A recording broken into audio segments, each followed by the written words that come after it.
Sunny and hot Wednesday, high 96. I'm Steve Williams on AM 560, The Answer. 73 at O'Hare. Chicago's Morning Answer with Dan and Amy continues next on AM 560, The Answer.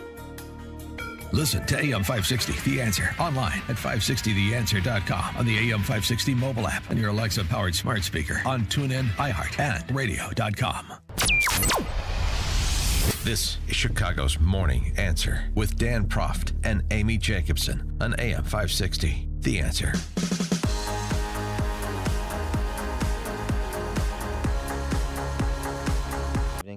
Trump had this to say on his posture towards China and what would happen if Joe Biden were to be elected. If he gets elected, China will own our country.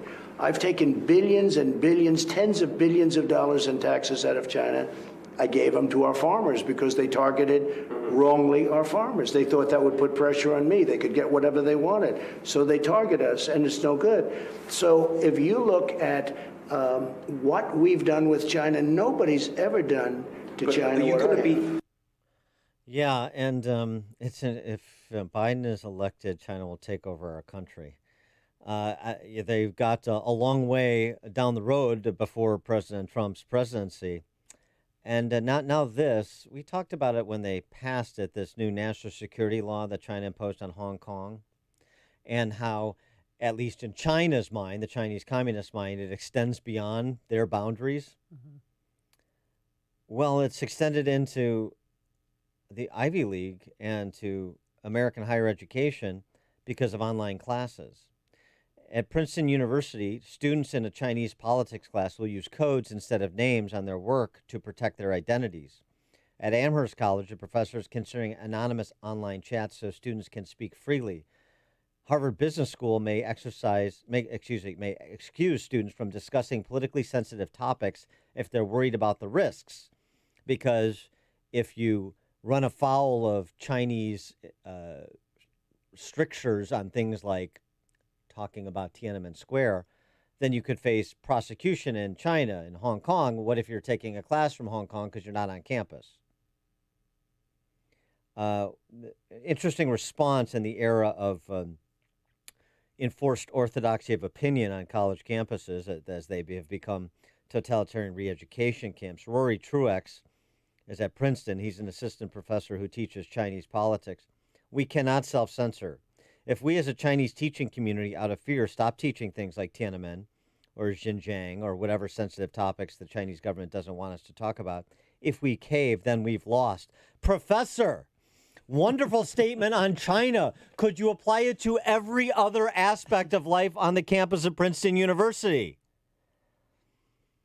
For more on this, we're pleased to be joined by our friend Jim Carafano. Lieutenant Colonel Jim Carafano is the Vice President of Catherine and Shelby Cullum Davis Institute for International Studies at the Heritage Foundation.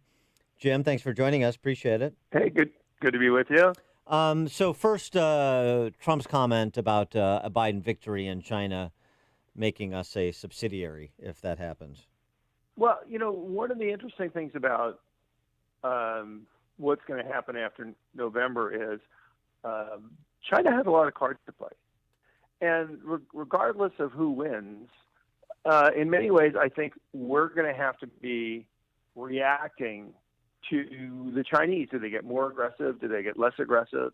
So I'm not sure either president can really say, well, this is what we're going to do with China afterwards. I do think that if your strategy coming in really in any area of foreign policy is, we'll just do the opposite of Trump, I think that's a huge mistake. In the Middle East, in Western Europe, in the Indo-Pacific, our strategy has effectively pushed back on all our competitors.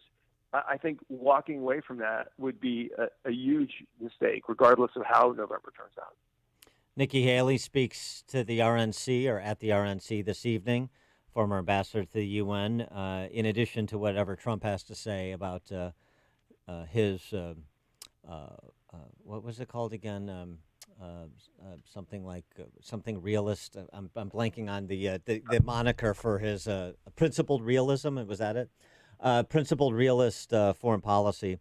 In addition to whatever he has to say, what should Nikki Haley be touting? What should people take away from the first term of President Trump in the global arena? Ambassador Ambassador Haley's actually been one of the really great explainers of U.S. policy the last 4 years in a way that I think is both incredibly accessible and very, very honest.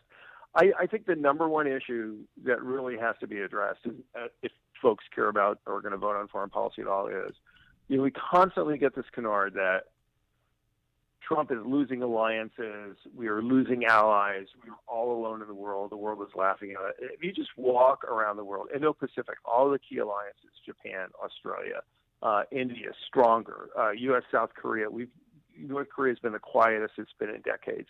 The Middle East, adding transformative alliances in the Middle East. This administration is actually much better in Africa. Latin America, Brazil, Mexico, Central America, stronger. First president to do a U.S., Canada, Mexico trade deal in over a quarter century. Even in Western Europe, which people always talk about the Germans and the French, the Nordic countries' relations are stronger. Baltics, stronger. Central Europe, stronger. Southern Europe, stronger. The outcasts are really Germany and France. And to be honest, the problems of Germany and France have a lot to do with Germany and France. And sometimes just saying, well, it's all about Trump is really, for both of them, just an excuse. I would love to hear somebody get up and give an honest rendering of or accounting of what the state of U.S. alliances around the world actually are. But does Joe Biden have strong relationships with world leaders, considering he was VP for 8 years? Well, it's irrelevant. Just like, Trump's, I'll be nice to Kim and Xi and everything else is irrelevant. Fundamentally, at the end of the day, what nations look at is who can they depend on? What do they do? What can they do for me? And that matters way more than personality. Look, I'd be the first to admit that Trump does not have a traditional demeanor of a statesman. But yet look what he's accomplished in the Middle East. I mean, the UAE Israel normalization agreement, it's the first in a quarter of a century. It's potentially transformative. Other countries are going to follow. As much as people admired, for example, President Obama's demeanor and his statesmanship and everything else, they never came close to getting anything like that the 8 years they were in office. Because it's about aligning interests. It's not about falling in love with one another. And it is about fundamentally about values and who do you trust. But people look, I think, beyond the superficial characteristics of the hair and the tweeting and everything else, and they look at the person and they say, is this somebody that we can depend on? For example, the president's been accused of being soft on terrorists and not defending the troops. I mean, this president has actually been very aggressive going after terrorists, defeating ISIS, getting Baghdadi, going after Soleimani when the last two presidents, nobody had the courage to go after Soleimani, the architect of Iranian terrorism. He's gone after the Syrians when they use chemical weapons. He's actually been, what I call prudent. He's been very willing to lean forward and defend American interests, but he doesn't go looking for wars and doesn't go looking for fights with people, but he's willing to defend U.S. interests. Well, I think people look at that and they weigh that much more heavily than what did he tweet yesterday. What do you make of the new round of rumors about Kim Jong-Un, that he's either in mainland China or that he's dead and his sister is about to assume control, and of course no one knows what to believe coming out of Pyongyang? Well, I mean, I think you always go in with an assumption that you don't know what's going on until you actually know what's going on, and you make policy on what you actually know. One of the things I like about U.S. strategy towards North Korea now in this maximum pressure campaign is it defends U.S. interests. We don't want a war in the region. We don't want them to be able to attack us.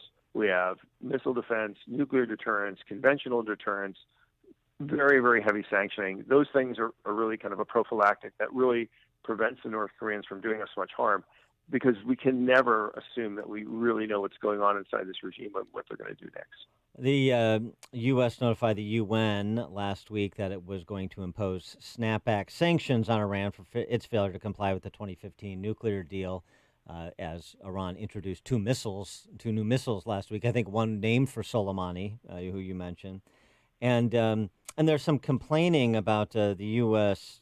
Making this notification that snapback sanctions threatens to undermine the UN. Well, snapback sanctions were part of what Obama and Kerry touted when they were trying to sell this deal to the American public, that there is a stick there if Iran doesn't comply. Well, it's true that Iran's cheated. That's unquestionable. It's exactly what the sanctions are there for. Even though the United States is not a party to the treaty, it's a member of the UN Security Council. That's where its authority to call for snapbacks come from. And even if countries don't want to honor that, we will. And that'll make it very, very hard for anybody to do business or sell arms with Iran. Sorry. So, look, this was a step that the administration had to take, and I think what's key here is that it's disappointing that we didn't have support from our British and German and French allies, who they're wedded to something which is just a fantasy that somehow is, well, without this deal, Iran might get a nuclear weapon. Well, look, Iran's been cheating all along. It's very clear that they have no intent to give up their nuclear weapons program, and that everything we've done now isn't preventing them from doing that. So clinging to something that doesn't work is not a strategy, but it's the easy road, which is why I think our European allies have opted to go down it. I also think the Germans are more focused on whether or not to institute this law on dog walking, where you would be required to take your dog or dogs for walks twice a day for a minimum of 1 hour total. What? Or you could be sanctioned. I think they're focused on internal matters of import like this, Jim. That may be why. Well, look, I right now the German foreign policy is we just hope Biden gets elected. And again, I'm not political. I'm not partisan. I don't do campaigns. I don't care who you vote for. But that somehow the notion that the reason why there are problems in U.S.-German relations is because of Trump it's just not true. They're much deeper. And a different president isn't going to make the Germans' problems go away. He is Lieutenant Colonel Jim Carafano, VP of the Catherine and Shelby Cullum Davis Institute for International Studies at the Heritage Foundation. Jim, thanks for joining us. Thanks for having me. Happy Monday, guys. Thank you. And he joined us on our turnkey.pro answer line. Hear about the big stories of the day, then talk about them right here on Chicago's Morning Answer on AM 560. The Answer. Hiring can be challenging, but ZipRecruiter makes it fast and easy. We talked to COO Dylan Miskowitz, who needed to hire a director of coffee for his company, Cafe Altura. We would look through lots of applications for people who were not qualified. It definitely felt like we were looking for a needle in a haystack. So Dylan started using ZipRecruiter and found his perfect candidate in a few days. ZipRecruiter's powerful technology identifies people with the right experience